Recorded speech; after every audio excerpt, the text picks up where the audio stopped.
सादिक हसन खान साहब,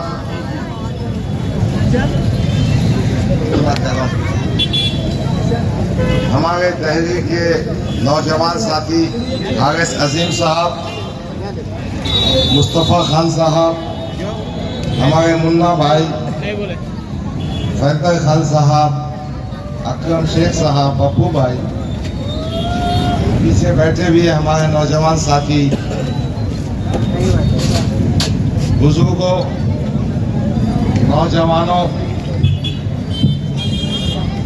क्या कर मैं तो देखता बात करके मेरी पर्दा नशीन माओ बहनों, अस्सलाम वालेकुम। यह एक इंतखाबी जलसा है।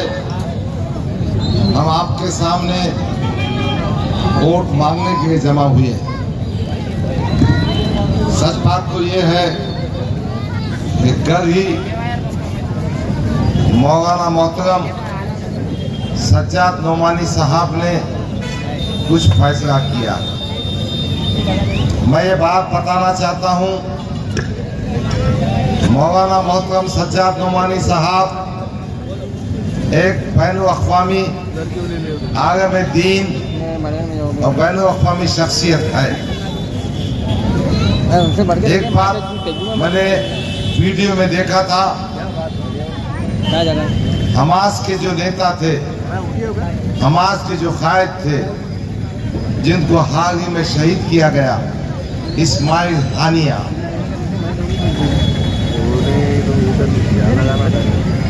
जब काहिरा में कॉन्फ्रेंस हो रही थी,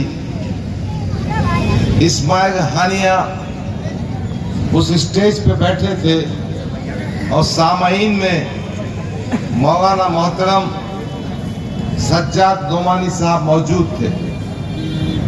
इस्माइल हानिया ने कहा कि सज्जाद नोमानी साहब को स्टेज पे आया जाए और उठकर एहतराम किया। इस्माइल हानिया वो शहीद है जिसने अपनी पूरी जिंदगी अपने पूरे खानदान को फलस्तीन के कॉज के लिए कुर्बान कर दिया। सज्जाद नोमानी साहब ने मुझे सुनाया,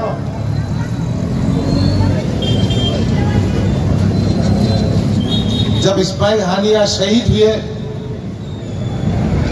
तो सज्जाद नोमानी साहब ने इस्माइल हानिया की बीवी को फोन किया और ताज़ियत का पैगाम देना चाहा। इस्माइल हानिया की बीवी ने कहा, आप हमें ताज़ियत का पैगाम मत दीजिए, हमें मुबारकबाद का पैगाम दीजिए कि मेरा शौहर शहीद हो गया।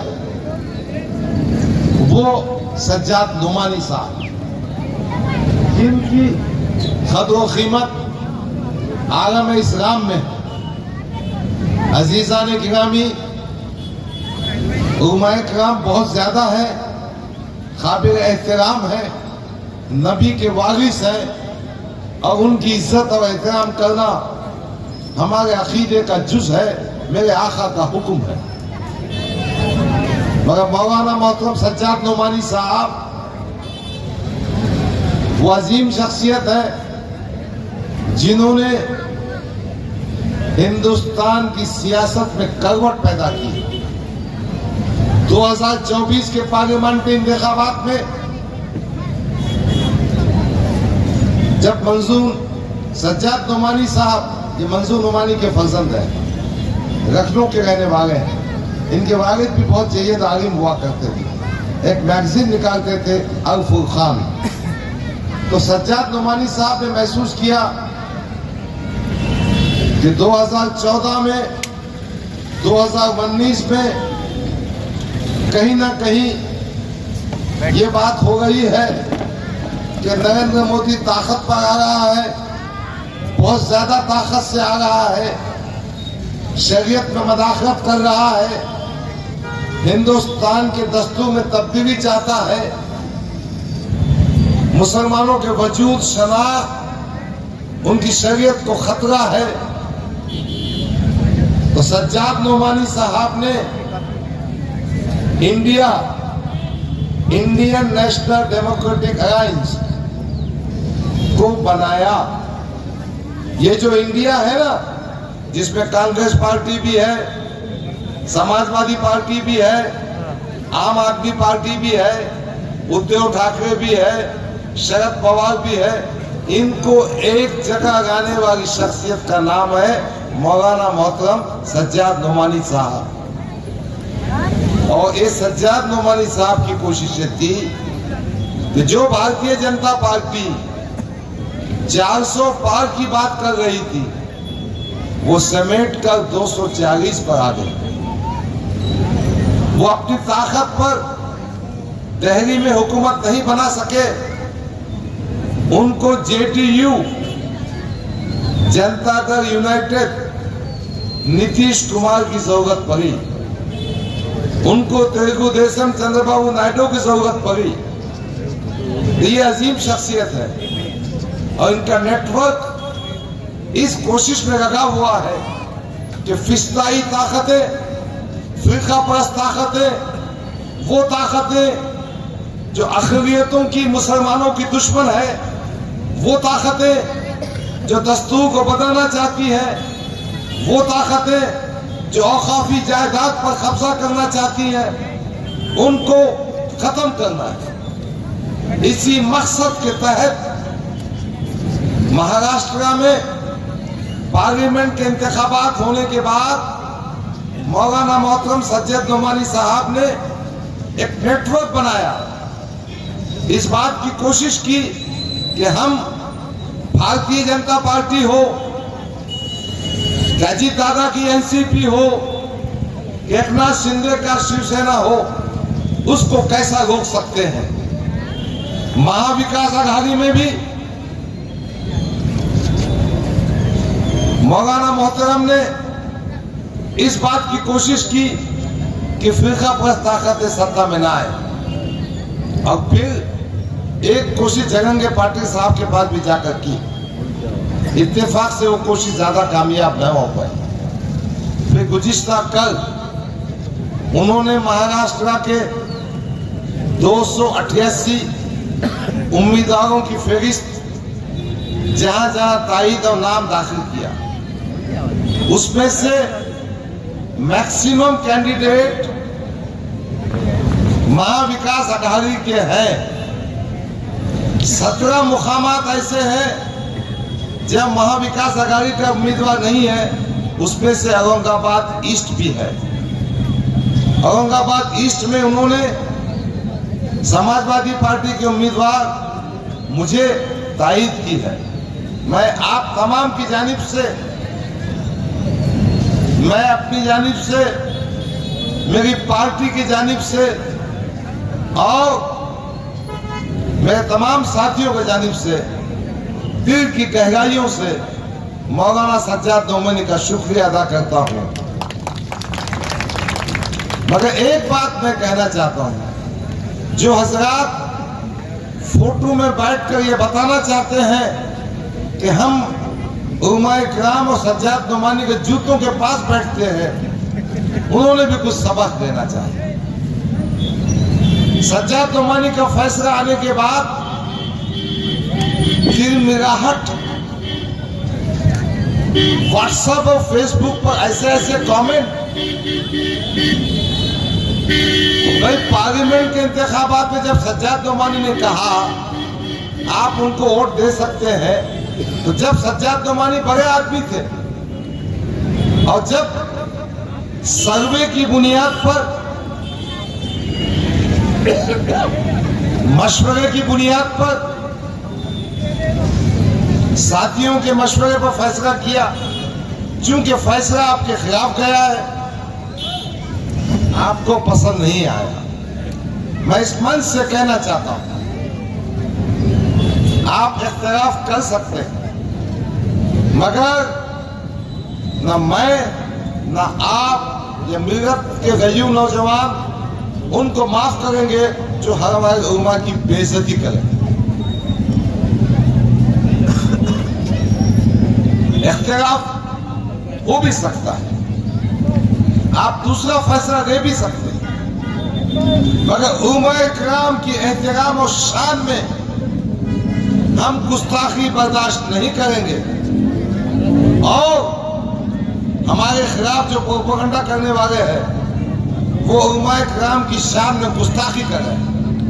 मैं इस मंच से गुजारिश करता हूं कि इन सियासी नेताओं को जो उलमाए किराम की शान में गुस्ताखी कर रहे हैं उनको उनकी औकात बताओ, उनको उनकी हैसियत बताओ, उनको बताओ कि हमारे आगे में दीन हमारे नबी के वारिस होते हैं। उनकी राय से इख्तिलाफ हो सकता है मगर उनकी बेइज्जती करना, उन पर झूठे इल्जाम लगाना, उनकी तौहीन करना, व्हाट्सएप पे गंदी गंदी बातें करना, कोई गैरतमंद मुसलमान, वो मुसलमान जो आकाए नामदार हजरत मोहम्मद मुस्तफा सल्लल्लाहु अलैहि वसल्लम सर्वर कौनैन को मानता है, उनको बर्दाश्त नहीं करेगा। और सियासत में रास्ता ये होता है कि उनकी धूल चटाओ और जमानत जब्त करा दो। अजीजा ने गिरामी, आज मैं मशरक़ी हल्के में घूम रहा हूँ, लोगों से मुलाकातें कर रहा हूँ। इंशाअल्लाह हम भारी अक्सरियत से कामयाब होंगे। आज मराठा समाज चिंतन कर रहा है और उनका रुझान हमारी जानिब है, समाजवादी पार्टी की जानिब है। तो इंशाअल्लाह ताला हम मराठों के वोट भी देंगे। दलित समाज से हमारा संबंध है, वो हमारे साथ में आएंगे, यकीनन उनके भी वोट देंगे। और एक बात मैं वादा करने आपके सामने आया हूं कि मैं आपके बीच में 10 साल से था, है और रहूंगा। मैं आपके सुख दुख में, आपकी परेशानियों में हमेशा आपके साथ रहूंगा।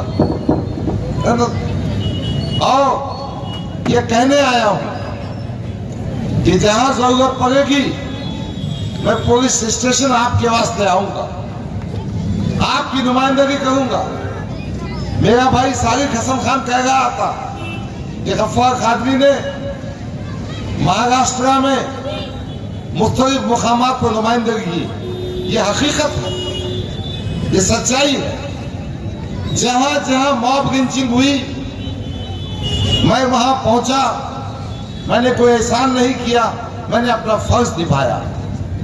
जहां जहां फसादात हुए, जहां जहां मुसलमानों पर जुल्म हुआ, मैं वहां पहुंचा। मशरक़ी हल्का भी मेरा हल्का है। मैं 10 साल से मेहनत कर रहा हूं।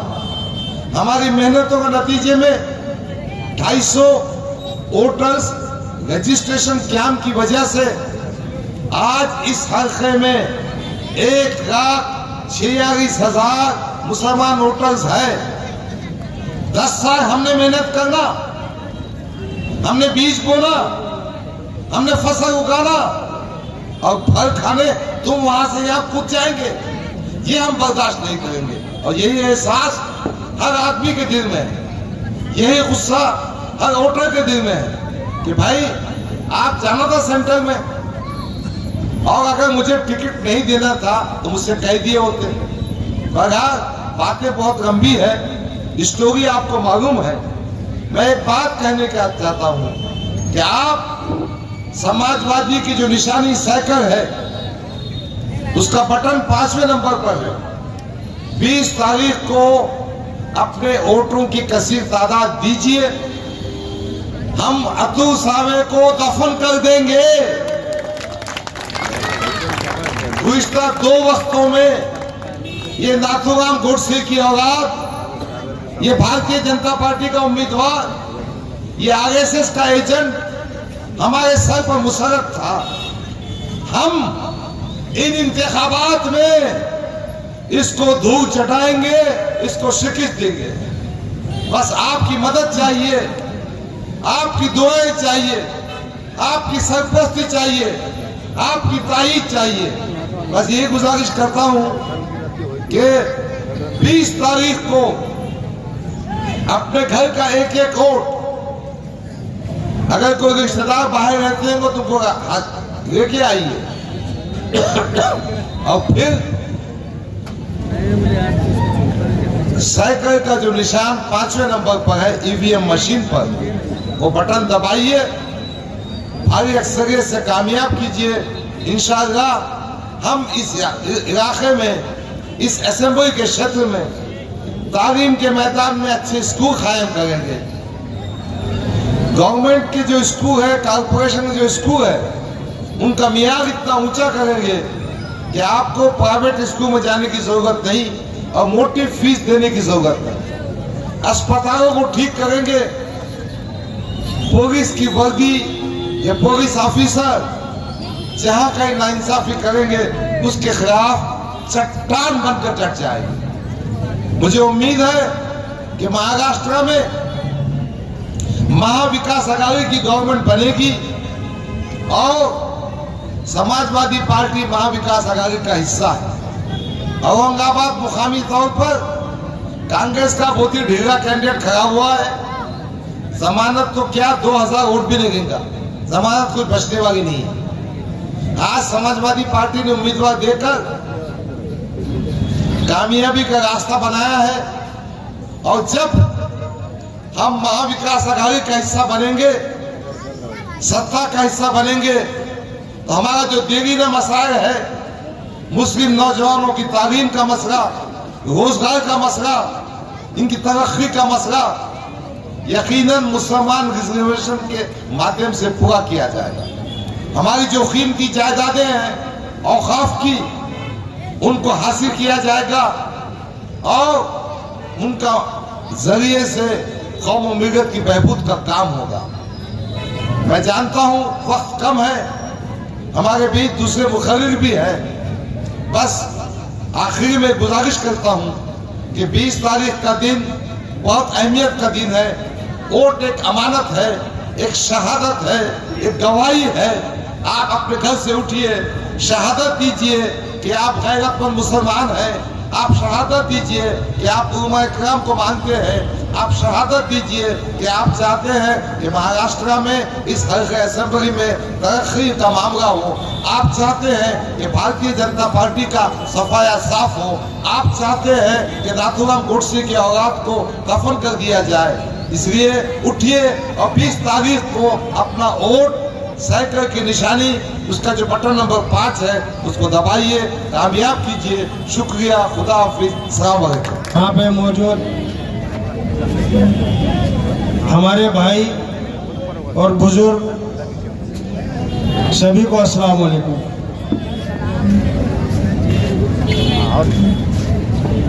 अभी जिस तरीके से हमारे डॉक्टर साहब ने कहा कि इस बार लड़ाई आपके मुस्तकबिल की है, आपके विकास की है, आपके सुरक्षा की है।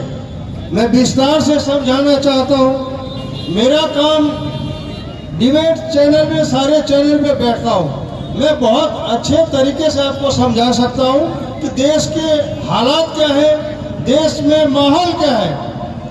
जिस तरीके से आज देश में नैरेटिव सेट किया जाता है, जिस तरीके से न्यूज चैनलों पे आज जो न्यूज चलाए जाते हैं, उसमें सिर्फ और सिर्फ हिंदू, मुसलमान, शमशान, कब्रिस्तान।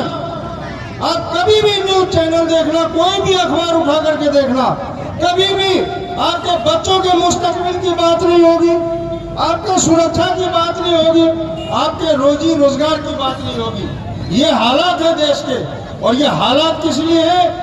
क्योंकि हमारी जो एकता है वो बराबर नहीं है। हम कहीं ना कहीं टूट जाते हैं और तीसरी ताकत उसका फायदा उठा रहा है। इसलिए आप लोगों से बार बार गुजारिश की जा रही है कि आप सोचे समझे। देखिए, सर्वे में, पूरे हिंदुस्तान के सर्वे में ये बताया गया है कि जो औरंगाबाद, जो महाराष्ट्र के मुसलमान है, जो मराठा मुसलमान है, वो समझदारी में नंबर 1 है। इसलिए आपसे बार बार गुजारिश की जाती है कि 20 तारीख को जो आपका कीमती वोट है, वो समझदारी से सामने कैंडिडेट को देखते हुए जो आपके साथ लगातार 2014 से 2024 तक जो आदमी 2 बार चुनाव हारा हो और वो हिम्मत कभी ना हारा हो वो और आपके बीच पहुंचा हो, महाराष्ट्र के किसी कोने में भी अगर आपके पास किसी भी समस्या, कोई भी दिक्कत है, कोई भी समस्या आई हो, वो आदमी वहां पहुंचा हो, तो क्या आप नहीं चाहते कि 20 तारीख को हम उसे वोट करें? जो हमारा विधानसभा है उसका विधायक जो हमारा हरदिल अजीज नेता डॉक्टर गफ्फार कादरी साहब है वो नहीं बनना चाहिए, क्योंकि आपका कहीं ना कहीं एक ऐसा नुमाइंदा हो जो विधानसभा में आवाज उठाए, जो विधानसभा में ये कहे कि हमारे कौम का विकास हो, हमारे कौम के लिए फंड दो, हमारे कौम के बच्चों के लिए रोजगार दो, ये तो कहने वाला होना चाहिए। इसलिए मैं बार बार कहता हूं दोस्तों, हालात को समझते हुए आप हालात समझिए। कोई मस्जिदों से माइक उतारने की बात करता है, कोई मस्जिदों में घुस करके मारने की बात करता है, कोई मुस्लिम लड़कियों के खिलाफ गलत अनाप शनाप बोलता है। इसे ताकत कौन दे रहा है? इसे ताकत हम दे रहे, क्योंकि हमारी आवाज खामोश है। तादाद हमारी कम नहीं है, हमारी आवाज खामोश है। इसलिए अपनी आवाज को बुलंद कीजिए। अपनी आवाज को बुलंद करते हुए आप 20 तारीख को 5 नंबर का बटन दबाइए और डॉक्टर गफ्फार कादरी साहब को विधानसभा भेजने का काम कीजिए।